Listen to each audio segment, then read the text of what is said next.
Vaza Valamadan. May you all enjoy good health, long life, prosperity, happiness, and peace. So I'm saying this because that's how my guru, Yogiraj Vethathiri Maharishi, from now on, just Maharishi, um, that's how you'd enter a class and address the people that were there. And I was inspired. Earlier I was saying, I came across one of his books. It goes back to 1990. And by the way, the introduction is by His Holiness the Dalai Lama of Tibet. He wrote the introduction to one of Swamiji's books. It's short.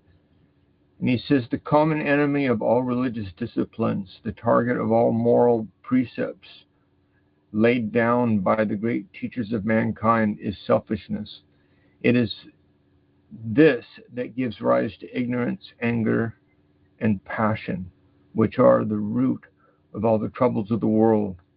So this is the Dalai Lama saying this. The great teachers wanted to lead their followers away from the path of negative deeds caused by ignorance and to introduce them to the path of righteousness. They are all in agreement that in this, the prime necessity is to control the undisciplined mind which harbors selfishness. While we can easily ascribe superficial disparities between religious doctrine and expression to differences of time, place, culture, and so forth, by concentrating on the actual practice of each individual devotee, we will discover that we share similar aims. Through the actual practice of kind-heartedness and respect for others in daily life, we can well fulfill the aim of all religions, whatever their denomination, if we apply such simple precepts, not merely in relation to our family and friends, but towards all humanity, the sentient beings in general. We will be able to lay a firm foundation for lasting peace in this world. I therefore welcome this book, The World Order of Holistic Unity. His Holiness the Dalai Lama, July 1990. So I wanted to jump ahead, and I want to dive into the meat. But first I want to make sure we're all in the right space. So everyone take a deep breath, close your eyes, and let's just imagine we're down at the geothermal hot tubs of Pahoiki in the hot water with a gentle breeze and swaying palms, or any other image you care to conjure. But just set your mind to a relaxed place. Draw your attention away from what was ever out there before or later, and just be here in the present. And in this presence, I want you to be present to that which is present. There's a part of you that is conscious of being here. And now we've mentioned the word conscious, and your mind kind of plugged into the concept of consciousness. Your mind is becoming a little more conscious. You might have been angry or giggly or any other number of states, which is fine. But once we set an intention to connect, to become conscious, to connect with ourselves, to connect with God, it creates the shift that we're looking for. So I want to take the time to read to you from the Maharishi's book, The World Order of Holistic Unity, because he was the great inspiration for me. I was lucky to have been called to write a book on world religions, and so I got to meet lots and lots of gurus. And then I prayed for one guru who could show me the way. I'd already met many gurus. I'd studied with Iyengar and Yogi Bhajan, and kind of go down the list of who's who, because I was writing a book on different spiritual teachers and yogis and gurus. And then I got this image in my meditation, and it looked like a guru, but I didn't know his name or anything about him. He had some kind of vague familiarity, but I couldn't place it. And the very next day, I drove all the way up to Los Angeles to a place called the Bodhi Tree Bookstore, and I saw a poster for him. The guy in my vision appeared in a poster it was just a flyer, really. That he was going to be appearing in Glendale. It was a Church of Religious Science building. So I was determined to meet him in person. And as soon as I was there, it's like we just connected. So I want us to connect like we connected to whatever degree we can. And take a deep breath, because there's one spirit guiding all of us. It's not me doing it. It's not you doing it. It's not the guru doing it. Who's the doer? That's the question. We let go of the one that thinks he's doing. A greater presence takes over. A light comes to you to the degree that you're open to receive it. But first you have to look for it. And having the presence of mind to look is the best way to start. So I always like to say, how far do you have to go to find your way home? I mean, what people think of spirituality is like, okay, I'm going to take a step. And there are steps, creating a discipline, a yoga, a meditation, introspection, postures, breathing, diet, nutrition. There's all kinds of things you can do.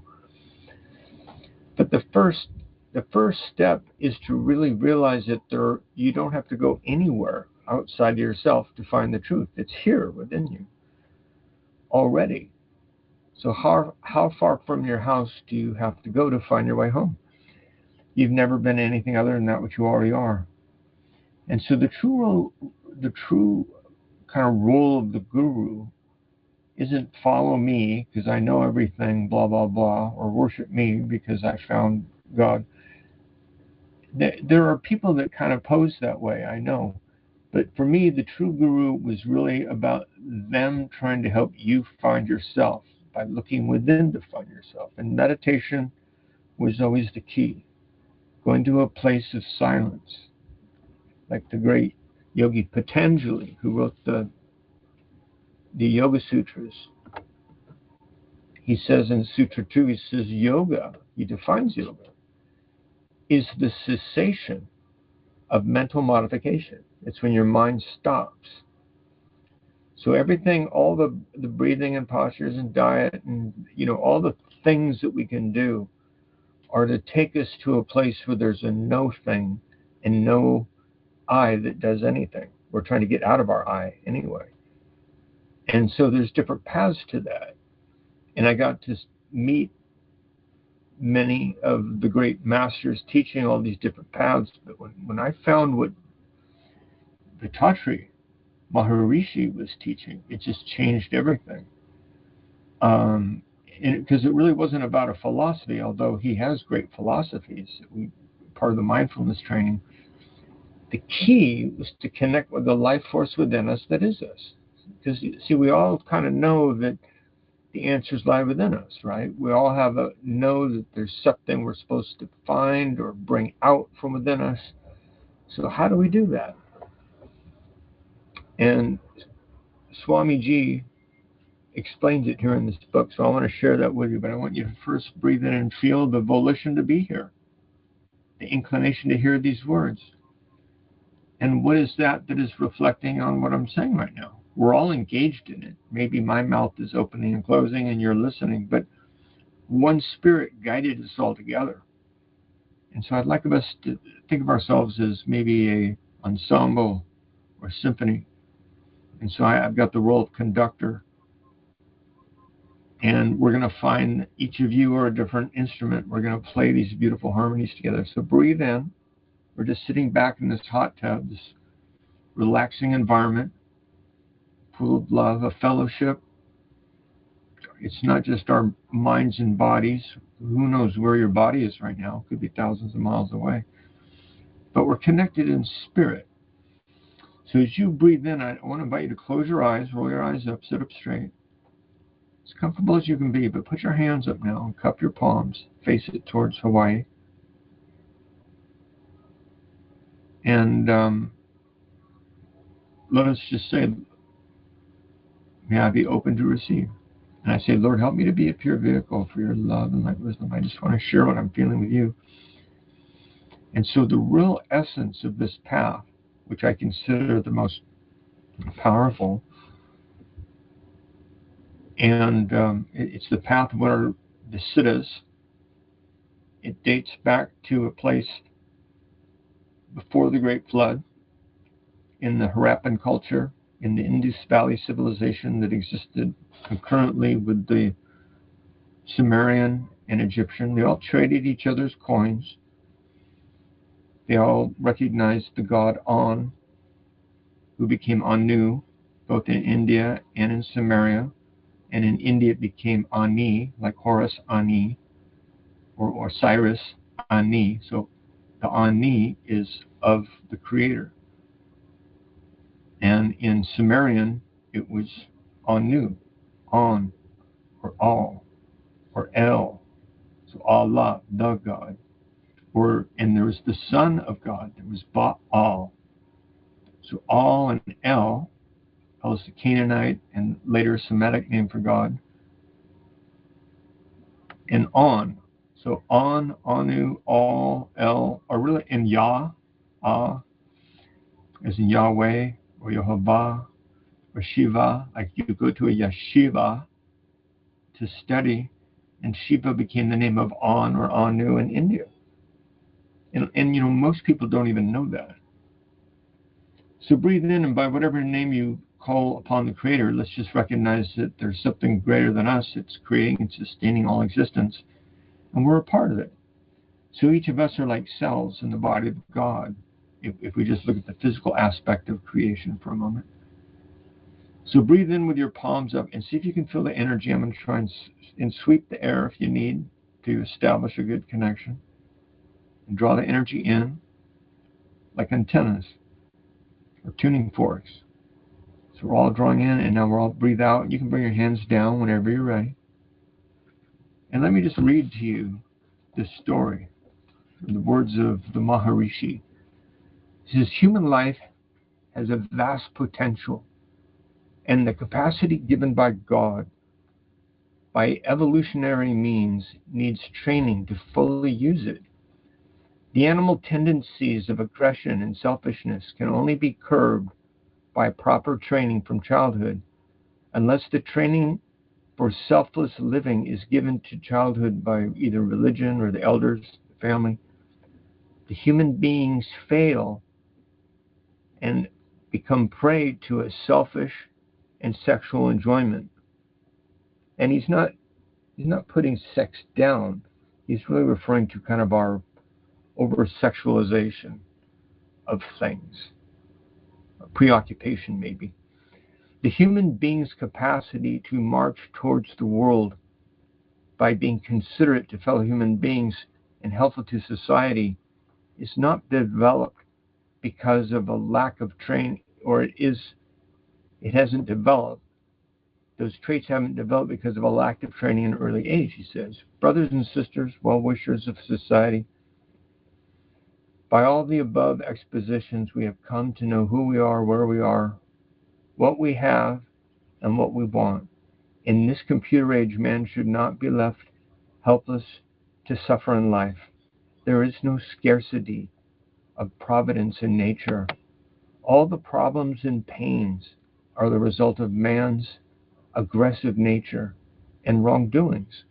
The imprints of animalistic behavior, snatching the prosperities of others, and enjoying sensory pleasures at the cost of fellow human beings, this could all be changed or neutralized completely by a worldwide plan. So you see, the first idea, you have to visualize it.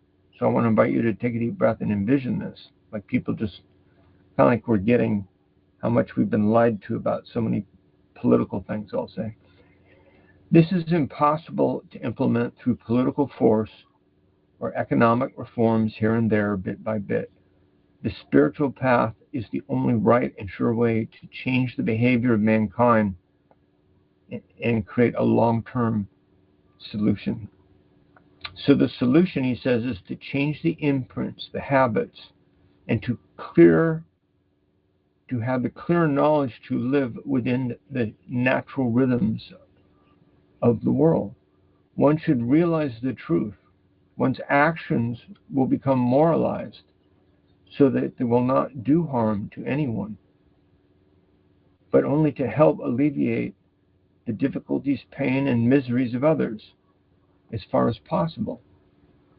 And this is where, when I look at the work with Dr. David Hawkins, who wrote Power versus Force, and he had this tool or metaphor he used of the scale of consciousness. We could kind of see where, greed and anger and lust, and there are certain vices, we'll say, that have a very dense, heavy energy, bring us down. We can feel it when we're angry or when we're hate ourselves, we feel shameful or whatever,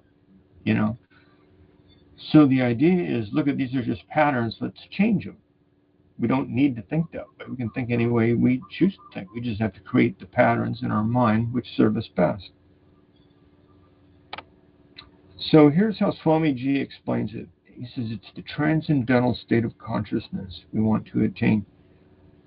The human being can be guided better by the development of inner consciousness, which will help to guide one as a leading light in this life.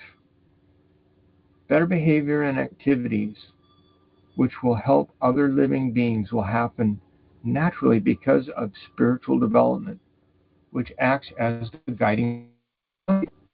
And that's so true. It's not like you even need to be taught it anymore. It just becomes natural for you to want to serve and help people and bring truth to bear.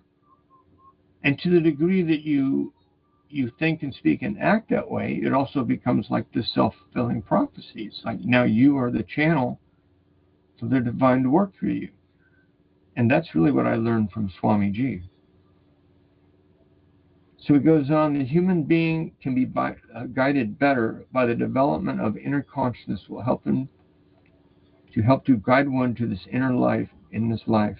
Better behavior and activities which will help other living beings will happen naturally because of this spiritual development. When one's light of insight is opened by the realization of truth, the realization of self, the realization of God, spiritual wisdom becomes one's own life light to guide this behavior and activities. So when one reaches the light of realization of truth, he knows the evolution, he knows existence, he knows the functions, the results, the relationships of the physical body, the life force energy, the spiritual body, the mind, the consciousness, and their universal link being the divine wave system, which is functioning as both the universal magnetism and the biomagnetism. So such greatness is realized within every human being and in all living beings.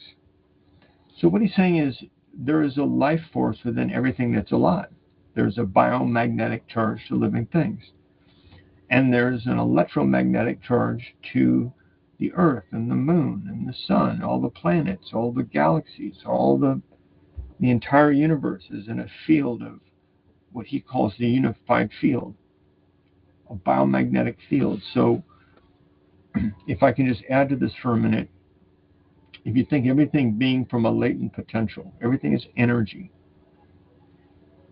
and it's just a zero on the or a chalkboard with nothing on it, and then all of a sudden you put something on it, our awareness goes to what's been separated. Our awareness becomes delineated, contracted, if you will, more microscopic. We narrow our focus to the point in front of us, to the light or whatever's appearing, separate from everything else. And that apparent separateness, whatever that is, you call it a one. Is it one an energy particle? Is it a photon? Is it actually an atom? Is it a galaxy or a universe? But whatever appears, it comes and then it goes. Things come and go, and whenever they're appearing, they're changing. So if it's appearing, is it light? The light is a stream of photons in this case. If we're imagining light, like our universe is a big sphere ball with like a crystalline sphere with billions of inclusions of light, each one a galaxy, and there's quadrillions, all appearing but also disappearing. And as they're appearing, they're changing. They're going in appearance and form, and their energies are spreading. They're giving off energy, they're receiving energy. And so there appears to be almost like currents or waves in this ocean of consciousness. So the consciousness remains the same, unchanging. It is the latent potential from which everything arises out of, is sustained by, and merges back into. So just picture a wave. You get on the wave and you ride it. You say, well, the wave now, because it has this appearance of time and space, as we focalize our attention creates a sense of here and now, here and there, now and then. Like it's differentiated, it's changing, isn't it? So all light is changing, all sound is changing. We even represent it in terms of waves, don't we? So everything that is physical, even mass, the planet, helium or hydrogen, they're all the atoms. And this mass is made up of energy particles with vast space between the electrons, say, and the protons. And even the protons, they just appear to arise in a moment of time, a fraction of a second, and disappear again. And it's, in fact, really just a probability amplitude that's going to create the appearance of this energy within the sequencing, because our perspective was focused to that very time and place, so that's what we saw. But we didn't see everything around it. We don't see where it came from or where it goes back to. So everything that is created is being sustained and being guided. So I want you to breathe in and feel what is sustaining you. What is that life force in you? There's a current of consciousness. There's a wave of love flowing through us all right now. You can bring your hands back up if you want. So coming back to Swamiji's book, just breathe in and just connect with me heart to heart, soul to soul. And now you can bring your hands back down when you're ready. One is able to expand the mind from the body-mind consciousness to spiritual consciousness and to God consciousness. And by such expansion, one can realize the true nature of the universe as an inner vision. The whole universe, the solar systems, the fields of energy particles, the wave field, which comprises the static wave and the dynamic wave. One can recall the whole cosmic history of evolution, from the origin to the present, the smallest particle to the greatest masses, and from one sense to 6 sense living beings. In this expansion of consciousness, one can compare everything, every action, every enjoyment, and every past imagination, which is fictitious, the greedy expectation, and laugh within at the play of mental illusions so far that you've had in this lifetime. All the experiences of the past will seem like dreams. Take a deep breath. Let's reflect on that again. All the experiences of your past will seem to have been dreams. In this transcendental state of consciousness, the self-awareness and spiritual wisdom drawn to plan and lead a new pattern in life in unison with the law of nature.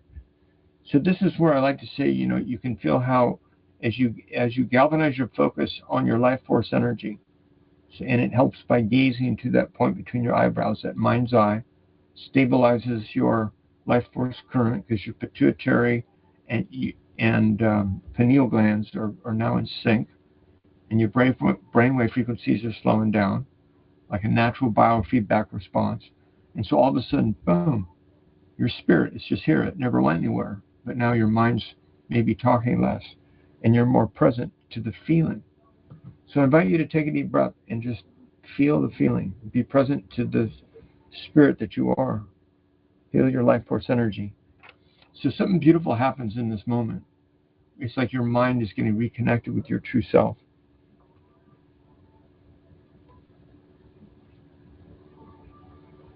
All the experiences of past will soon come to appear as dreams. In this transcendental state of consciousness, self-awareness and spiritual wisdom are drawn to plan and lead to new patterns of life in unison with the law of nature. Divine providence and prerequisite potential are inherent within every human being. This could be achieved by anyone who dedicates the will and a few minutes in daily life. The practice is simple and easy when compared to others and other paths. So it goes the sublimation process. Ages ago, our forefathers synthesized the psychic practice to achieve realization through meditation on the life force current, our own spirit. The help of an experienced teacher is necessary to train one in this kind of meditation. And it's really kind of an entrainment process where you get tuned in. An explanation of the whole system of this kind of psychic practice is given later on. And other practices of introspection can be given to help unwanted behaviors and habits. And they're brilliant. So the realization of God, here's where he's getting to the point. Realization of God is very, very easy for the one who is really sincere. Everyone believes that God is omnipresent. Well, if it's true, will not God be within man too? Of course. If one cannot find God within himself or herself, how can he be found anywhere else? This is the right understanding.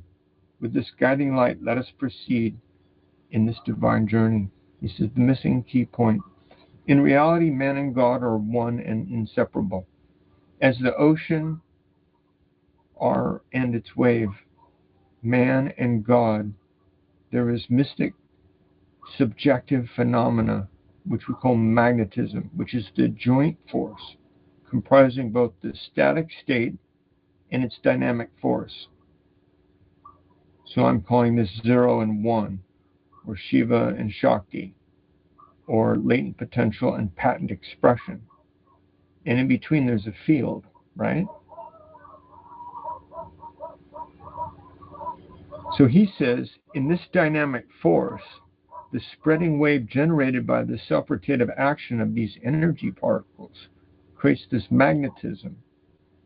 And it fills the universe. It's everywhere. It is what is holding in place the patterns.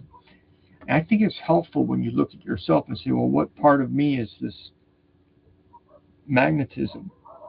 And you think of maybe a cassette tape or 8-track tape, a tape where you could record music or your voice, and then if you didn't like it, you could go back and tape over it. So there's a magnetic particle on the tape itself, and your voice creates imprints on that. And in the same way, the data coming in through your eyes and ears are creating imprints in your brain. And then your brain gets so accustomed to looking at the imprints in the computer in your head that it begins to identify with that. So I want you to step back from that and be the witness of your mind and its functioning, okay? Okay, the sublimation, our forefathers. So realization of God is very easy for the one who is truly sincere. Everyone believes that God is omnipresent. So this is the idea of saying that if God is present within me, why don't I find it? Well, all you have to do is be present to the part of you looking. For that which you are seeking is causing you to seek. Understanding magnetism is the bridge between philosophy and science. So the Maharishi says, magnetism is a phenomena that baffles the mind. Sometimes it seems to belong to philosophy, other times the sciences. Understanding magnetism is the spiritual bridge between philosophy and science.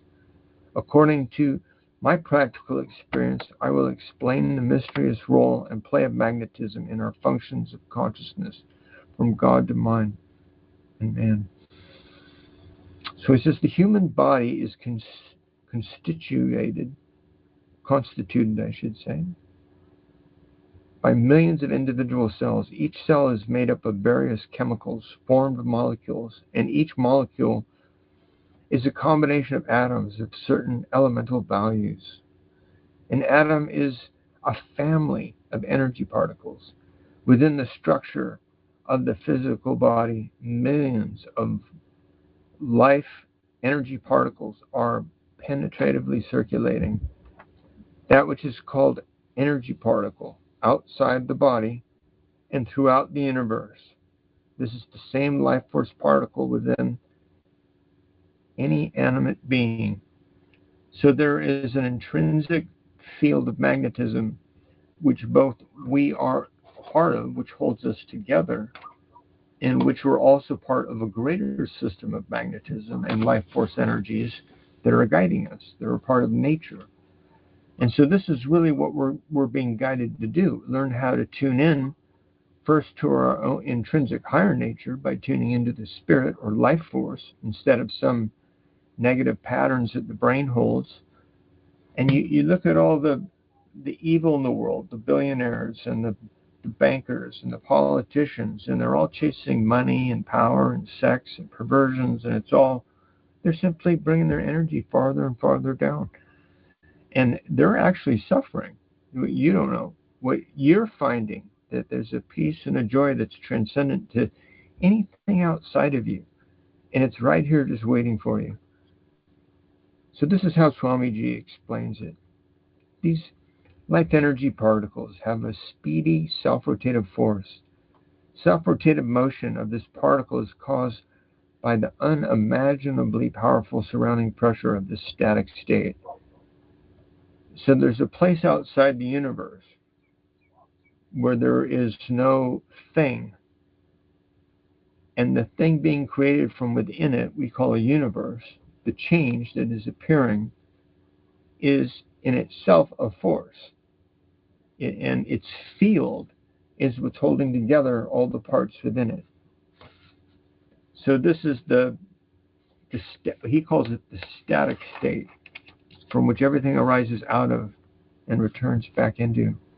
He says the static and the dynamic forces we term Shiva and Shakti in Hinduism. Saints of religions explain this phenomena in their own terminology. Jesus talks about it. It's biblical. It's, every path, they have different words. That's why it doesn't seem to be similar sometimes. But the idea of our intrinsic higher nature is spirit, that the kingdom of heaven is actually on the earth, but men don't see it. But you can come to realize it. You can come to know God by finding the presence of God within you. So scientists of all fields are to be appreciated for the sequential discoveries and wonderful technological innovations which have enhanced our comforts of life and compelled our inner consciousness. I must emphasize the natural truth that all universal secrets are compressed and concentrated within two phenomena, the static state and the energy particle.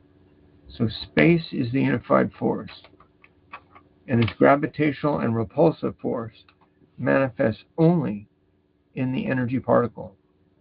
By the clear understanding of these two principles, the universe, science, can reach the ultimate truth. So let me step back for a minute and see if we can put this together. From 0 to 1 is a space. That space becomes realized when reflected upon. So from a place, some perspective or vantage point, something appears to be separated. We'll call it a 1. One particle, one universe, galaxy, whatever you want that 1 to be. And how big it is really relative to what yet? We don't even have a relative to it. But from 0 to 1, a space appears to arise, and its appearance is created when it's reflected upon. So thinking of something going out and then something coming back. And it's kind of fun to use the analogy of sitting, say, in our hot tub. It's just warm, bubbly baths down at Pohoiki, Let's take our finger and imagine we're spinning it clockwise on the surface of the water. And if we spin our fingers clockwise on the top of the water, it'll create a whirlpool. And even if you pull your finger out for a minute, you'll see this spinning. You'll say, oh, look, there's a whirlpool. There's a force. There's something that appears separate or different from the water. And yet what it is the water. It's just moving with pattern, precision, and regularity. So there's a self-reflective quality to the energy that creates a differentiation or an apparent differentiation. But remember, it's only a formation of the same consciousness moving in a precise way. So, and eventually if you pull your finger out, so you remove your concentration or focus, the whirlpool will disappear, won't it? So all appearances, here's the point, it's really magical. It's worth reflecting on for a minute. All appearances are temporal, they're fleeting, they're not going to be around forever. Your cells are coming and going. You're not going to be here forever. Neither am I. Physically, the Earth's not going to be here, nor our sun, the galaxy, or even the universe. These appearances come and go, but the place from which they all arise, that which is sustaining everything, and where we all go back to and are really still just a part of anyway, is the consciousness itself. So there's a part of this consciousness expressing itself through your physical body and mind, and that's what we've been identifying with. But I want you to take on a cosmic consciousness, where you become aware of the consciousness that is all around you. It's within you, it's between you and me, so we're sharing it. And there's a divine presence in everything, everywhere, all the time. There's no place you can go. There's no place you can be. Matter of fact, your beingness itself is occurring as a result of it. So Swamiji goes on to say, let us continue with sincere research to know the secret of the energy particle. All the secrets of the universe are within the energy particle. Although it is fundamental unit in all masses of physical appearances, in fact, it is not a physical particle, but only a speedy whirling wave. And by the way, this has been proven. You break up an energy particle and you see its latent potential. You go to the level of the quark, or if you go even to what they call God particles, there's what they call hadrons and gluons, all these other types of sub-energy particles. But essentially what they're really measuring or looking at is something that's always transforming, and it's arising out of nothing. So it's kind of like looking at the place between 0 and 1. So you say, well, I'm just going to divide it in half. Okay, you went to half. Well, now divide one of those halves to another half. And one of those halves, divide that in half, and you can just keep doing that infinitely. Right? Or it's like pi, unfurling. And in truth, you guys, all time and space are self-created. They're generated by the mind. They don't ultimately exist. Only their appearance of them through the projection of the mind and senses. So man's mind is able to assume the existence of a fundamental energy particle only by its collective functions and the results by which his actions, when reflected by surrounding objects, there's a result. So you talk about splitting an atom, say. You watch which way it goes. But the one thing that's in common, now think about this. Remember we talked about how from 0 to 1 and then back, it's going around and around, like spinning your finger around clockwise. It goes from the origin, the point of perception, out to some point. It's defining what you're seeing or experiencing, and then back to the one observing it. That's how it's reflected back like a mirror. That image comes back, but it's made a circle. It's gone out and back, and from 0 to 1, and there's a certain vibration. So this is the beginning of the innate intelligence of the universe. Everything works with frequency and vibration and the fields between them. So this is one basic place, and you look at something as simple as a hydrogen atom. you can see the simplicity and the beauty of this one particle, this hydrogen, and the proton, and the seeing is so. And if you add it on to the next level, if you go down the table of elements, you'll see it's a matter of adding or subtracting different amounts of positive and negative energy. And there's different vibrations to each of them, and each vibration has a different character. And the character has a pattern. It operates with pattern, and this is, I get this from Swamiji, pattern, precision, and regularity. So that's differentiating itself from other states that are more chaotic and don't continue.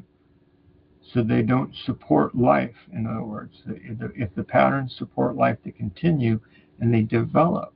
And that's how you go from a 1 sense living being to a 2 sense, 3 sense, 4 sense, 5 sense living being, like a human. And now we're developing a 6th sense, a sense of our own sense, or sense of self.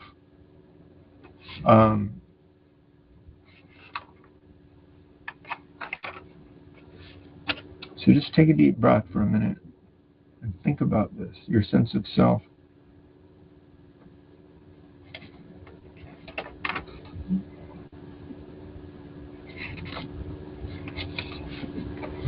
Swamiji goes on to say, among all the secret phenomena of the universe, the mind is intrinsically marvelous, second to God.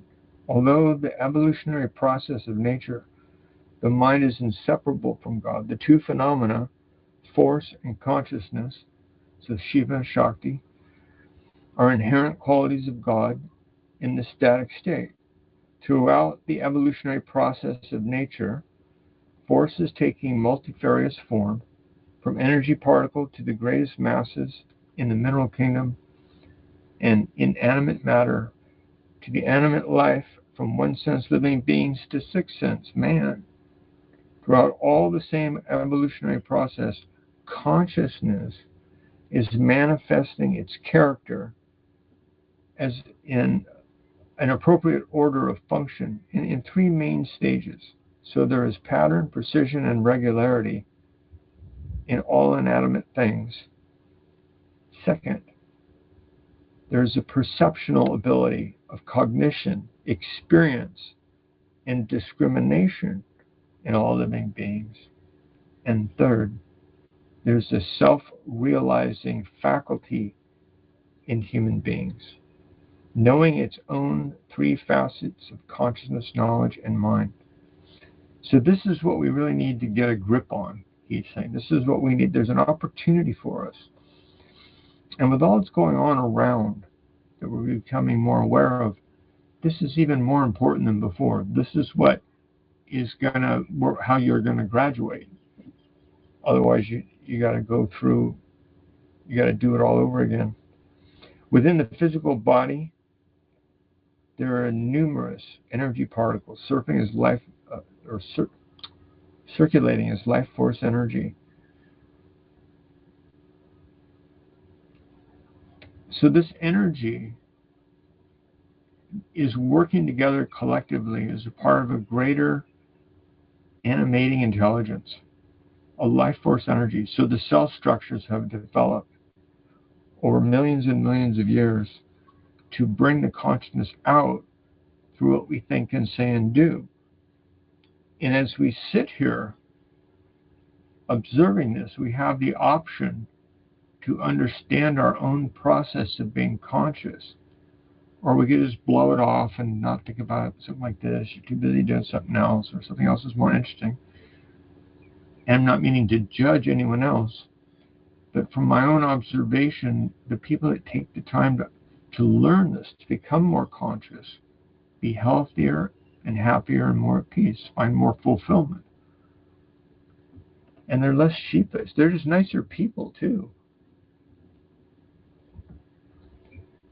So this awareness, where you begin to see if your mind is acting from a place of fear, is your mind acting from a place of needing to be right, is your mind being insecure, is your mind, all of a sudden you become this witness You become the consciousness observing mental functions or emotional actions. You begin to, and that's why, I've got most of you on journaling exercises where every day you ask yourself, okay, what am I being tested in? What's my challenge? And what's my opportunity? What resources do I need? Who can I contact or call for help? The clearer you are as to the answers that you need or what you need to manifest, the easier it will be to manifest it. So just taking a few minutes every day to look at your life and not just go into a pity party or, God give me this. It's not a time to just create a shopping list to give God. Say, give me a rich husband and $1 million or a pool or a puppy, whatever it is you want. Let's try the other way around. Say, how can I serve you, Lord? What can I do? And something magical takes over. So I invite you to start some journaling that will lead to these introspection practices that we're getting to. Okay, this consciousness extends itself through the mind via the biomagnetic field of the body and perceives the transformation of biomagnetism as sensation. When sensation gives limited acceleration to life force, the feeling is called pleasure. So he's going down to the roots of how feelings manifest, what they actually are, how the energy moves through your body's fields and senses. So what is pleasure? If it's aggravated beyond the limit for that feeling, it's felt as pain. And if the sensation is balanced, the feeling is peace. So illness occurs as and when the biomagnetism gets short-circuited in the body, in the process of the physical transformation, such as a short circuit is prolonged or intense and exhausts the biomagnetic stock of the body, and ultimately it can result in death. So the key to this yoga practice, to our meditation and connecting with our own life force energy, is that we develop that life force energy. That's not only a kaya kalpa, it's a form of anti-aging or cell regeneration. And the main molecule for your cell regeneration is called HGH, or human growth hormone. And when you focus the point between the eyebrows where you're focusing, this third eye point activates the pituitary and the pineal gland that work together, stimulating not only different peptides and amounts of dopamine and serotonin, different hormones, but HGH. Matter of fact, it's the primary organ, where these two are, working together for creating HGH. And by the time you're 40, you have 50% of the HGH that you had when you were 20. So by doing this meditation on your third eye, you're naturally, I'm not going to say you live forever or anything like that, but it definitely is somewhat of an elixir of life. It keeps more HGH being manufactured than it would otherwise. It may never bring you back to when you were 20, but you'll feel more energy. Illness occurs when this biomagnetism gets short-circuited. And I learned that directly, back in the 80s, I was working my butt off, and I got something they called Epstein-Barr virus, or chronic fatigue syndrome, which I'd never heard of, and I normally would never go to a doctor. Well, I normally never got sick. But I went to the doctor, and they had no idea really what to do about it. But they'd give me all kinds of pills, but I didn't take them. So I ended up going to a lady, Sundari was her name. She was a Mongolian princess, and learned her family were herbologists. So it's basically Chinese herbs, but the Mongolian nuance. And I went to see her. A friend introduced me to her, and she looked at me and she said, well, your chi is depleted, and your kidneys are overworked. You're killing yourself. And I said, yeah, it feels like that. So she goes, well, lie down. And she went in and she started pressing, kind of like if you've ever had acupuncture. It's basically the same process, but she wouldn't use needles. She thought they were too invasive. Or moxibustion, where they use fires or cupping to draw toxins out. She would just feel along with her fingers and say, oh yeah, this spot right here. She goes, see how that's kind of tender? I go, yeah. She goes, well, you've got blocked chi. So she just put pressure there and then allowed the chi from one place to move to another. And within an hour on that table, I mean, I'd been so tired, I couldn't literally just stand up and walk. I had to crawl on my knees to go to the bathroom. It was like, it's taking its toll on me. And within an hour, all of a sudden, it's like, wow, I feel like myself again. It was like a miracle. She goes, well, don't go overdoing it. Don't work out yet or anything. Just lie low, and I want to see you again in a few days. But in the meantime, she gave me some herbs. And it happened to be one called sukguk, just so you know. And it was a kidney tonic, because my kidneys had been burned out. And in Chinese medicine, the kidneys are like the batteries or the spark plugs. And the kidney, there's the adrenal gland sits right on top of the kidneys. And they were all just overworked. So this was in dendrobium, and it was a type of orchid. And she would add licorice root and some ginger, sliced ginger, and I'd make a tea out of that. And man, it just changed me overnight. So ever since then, I've been so amazed at two things. And one is going back to what Vethathiri was saying, Maharishi, and talking about energy. And this is the future. This is what's lacking. We're being sold a bunch of poisons that get a small group of people very rich and make everyone else very sick. And the answers are right in front of us if we just listen. So once instead of taking pills or trying to kill something, they said as a virus, my life force energy simply opened up, and that energy came back, and I was able to restore the energy in my kidneys. So this is the vision for the new world, you guys. Short circuits happen. You have to redirect the current. Put it all back together and see, they don't understand the nature of human existence. They don't even know drugs, you guys.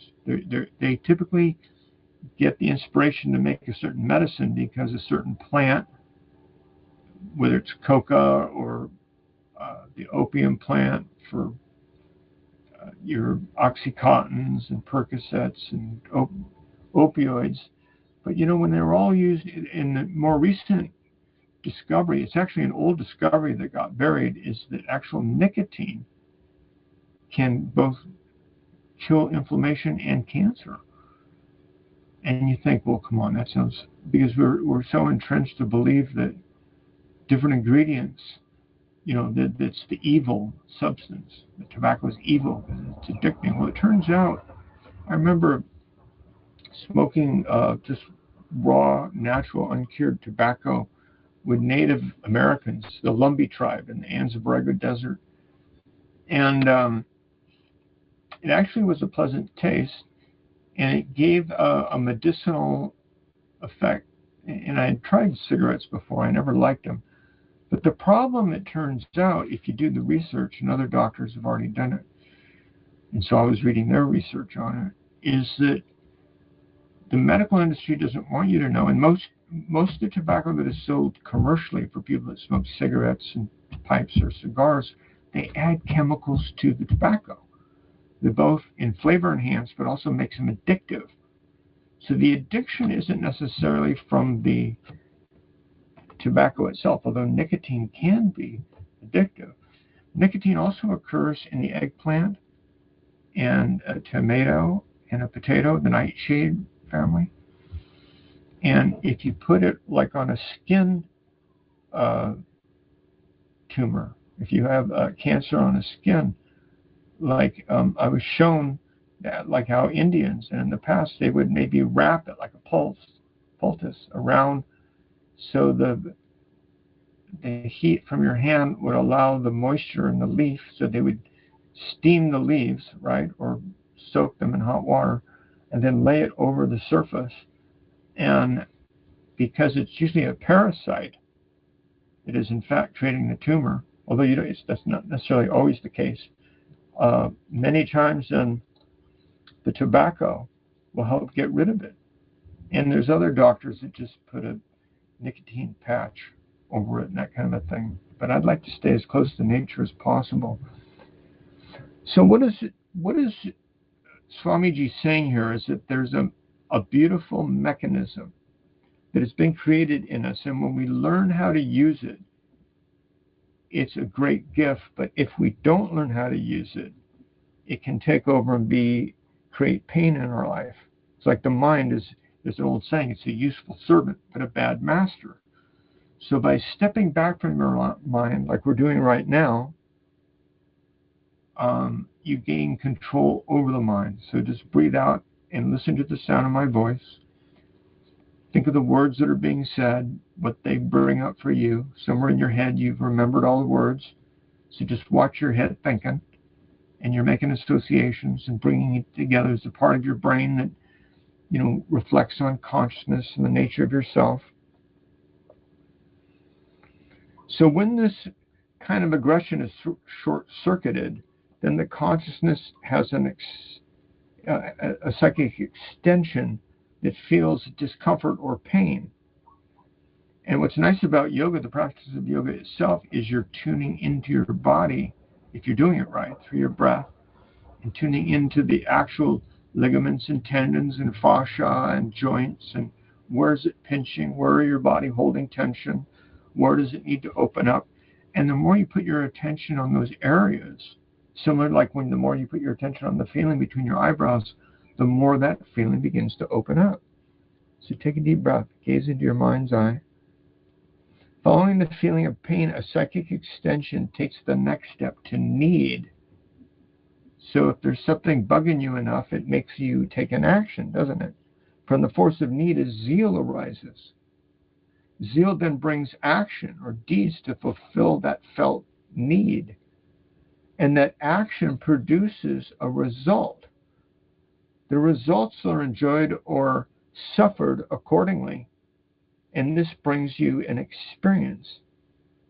And the experience takes one to research. So now you're having these experiences. It's beginning to give you a greater awareness, your research. And the research results in realization. And the realization brings one to a conclusion. Swamiji's amazing, isn't he? In this way, the psychic extension of consciousness takes 10 stages in human life: feeling, need, zeal, action, result, enjoyment, experience, research, realization, and conclusion. And these 10 stages of the psychic extension of consciousness are comprehensively called mind. Take a deep breath. It's a beautiful place, I think, to stop. So just breathe in and observe your mind.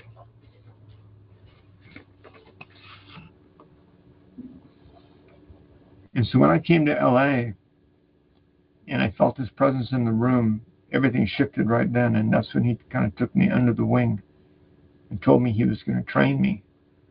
So I've been very grateful for the opportunity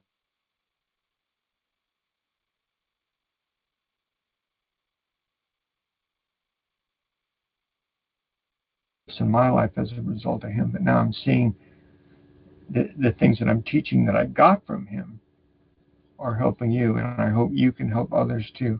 And by the way, thank you for telling others about Enlightenment Radio and joining our classes. The more outreach you have, see, this is what's going to change the world, a movement of enlightenment.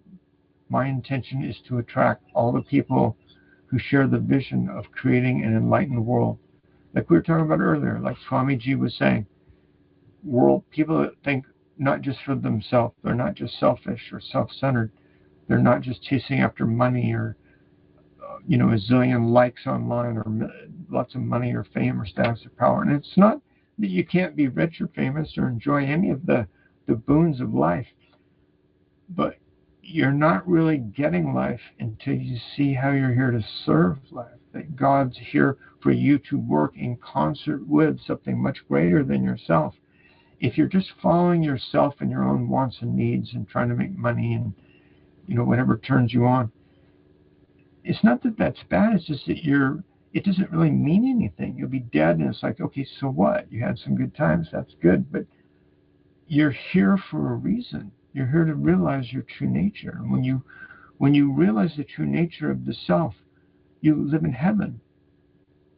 You live in a better state. That's why today it was so beautiful. I went out and I was just doing my yoga on the beach, and the dolphins came out. And I just had a sense they would come out. If I went at a time, I'd normally go earlier in the day. It was kind of wet anyway, so I waited. I came out, and it's like they were all just there waiting for me. And there's a psychic syncing that happens. I've seen it when I work with students or on projects, whether it's a book or a retreat, enlightenment, and so forth. When people are in sync, you can just see the forces, the invisible hand of God guiding you. So I want to invite you into that. And let's breathe out and give thanks to Yogiraj Vethathiri Maharishi.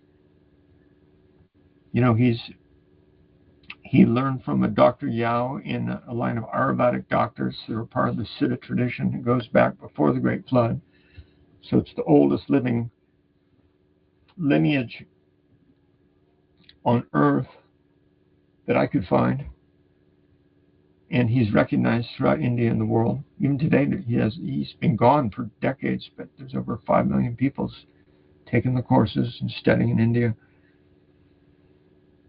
The World Community Service Center is what it's called if you want to learn more. He was nominated for a Nobel Prize. He created something, back when he was a young man, women were not given equal status in India or anywhere in the world, really. And today it's still not equal, you could argue. I'll let the women do that. But he did something really righteous. He created a Wife Appreciation Day. And because he was a weaver, he grew up very poor in a weaver village, and he ended up creating a whole industry, hundreds of weavers working for him, and he did a number of things that were never done in India before, or I don't even know in the world. One, he paid women the same as men, and that was like outrageous, because they provide the same work. Why shouldn't they get the same pay? And he also did something really cool, which was saying, look, if we profit, I'm going to take half the profit and divide it up amongst you guys. You're going to share it with me. I don't know if it was half, whatever it was. It was a generous part of the profit. He said, this is going to be us. You're part of my family. And there was only one car in the village. And so whenever a woman was pregnant or someone was hurt and needed to go to the hospital, he would always volunteer his car and driver. So he's just a righteous dude. They put his face on a stamp. You go anywhere in India, particularly in the shirt shops and things, clothing or garment, you'll see pictures of him. And even the other gurus, when I was interviewing Sri Ravi Shankar, he greeted me with Baza Balamadan. And he knew and respected the Maharishi very much. They'd done programs together, in fact. And so did Jagi Vasudeva. So I'm happy that you will learn. And I thought in the next class, I would actually go through the meditation instruction. Go through the process with you live. Although you've all received it today. Let's end today. Just know that you are protected and guided by the divine in all your activities, day and night, in all places. May you all enjoy good health, long life, prosperity, happiness, and peace. And let's end by sending love to your children and your parents, your family and your friends, everyone in Self-Awareness Institute, or listening to Enlightenment Radio. All of you that are here with me live now. Joy and love and peace, everyone. Take a deep breath in. And for the world, I want to send it to all the people of Israel and Iran and Ukraine and Russia and China and the Philippines, America itself, both the parties, all the leadership, all the sickos, all the people that are taking money, making themselves rich. So we don't need to be in a place of anger, but we do need to be in a place of awareness. And just together with me to say, look, we're shedding light on this so you can't hide. We're going to put a spotlight on your sin, on your corruption, your vice, your evil. And we're deciding we're not putting up for it anymore. I want to ask you to join me in thinking this way. No flock cameras, no data centers, no more spraying the air with, I just uploaded the the patent, U.S. patent for spraying nanoparticles of graphene oxide through aerial spraying from airplanes, and it gives the complete breakdown. And this is getting into our bodies, and they're trying to subjugate us, is the short of it all. So I want you to breathe in and say, not me. I'm an awakened being. I'm not a sheep. I am the consciousness itself. This spark of divinity is my true nature. And now see this light coming to what you think and say and do, and bring it into your words and your actions. You are the light. You are the truth. You are love divine. This body's but a dream of thine.